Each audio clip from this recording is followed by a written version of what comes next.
Jason Cameron, popular host of Man Caves, Desperate Landscapes, and Licensed Contractor, is here to give us on how and when it's time to pick up the sledgehammer yourself. Thanks for being on our show. Thanks for having me.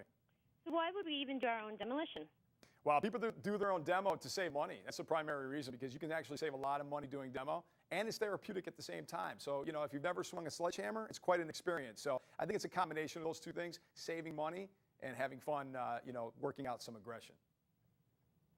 And what do we need to get started? There's a few things you need to get started. Number one is having the right equipment. Obviously, the primary weapon of choice is the sledgehammer, as you can see behind me, but there's other things you're going to need, crowbars, other hammers, reciprocating saws, and other things you're going to need to facilitate the demo. The other things are safety equipment.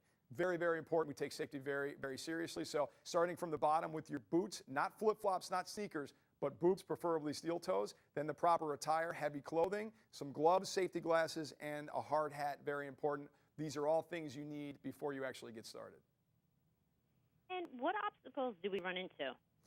There are obstacles you're going to run into. One of the most important things, and you might not see this on the show on Sledgehammer, but we do this, is prepping the room. And what I mean by that is looking for all those things that are hidden in the walls. You can see behind me power cables, plumbing, pipes, all these things, utilities that are in the wall that you might not be aware of. So you have to be an investigator. You have to investigate these things before you actually swing a sledgehammer. If you're uncertain about these, call in a professional and have them assess it for you. Turn the power off. Very, very important. When I say turn the power off, from the panel itself so the power is out before you get started. Is it a supporting wall? These are things you need to investigate before you actually start swinging the sledgehammer. Other obstacles are going to be bathtubs, right? Big things that you're going to run into that are going to put up a fight. But these are things you need to be prepared for. And what else do we need to know?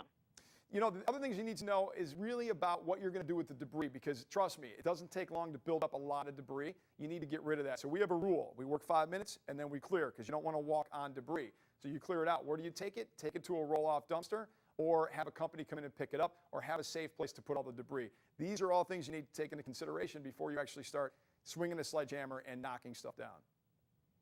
And when can we see the show? You can watch Sledgehammer every Wednesday night, 10 o'clock East Coast time on the DIY Network. And if you miss something, go to DIYnetwork.com and check it out there. So make sure you tune in. It's going to be a lot of fun. Thanks for talking with us today. Thanks.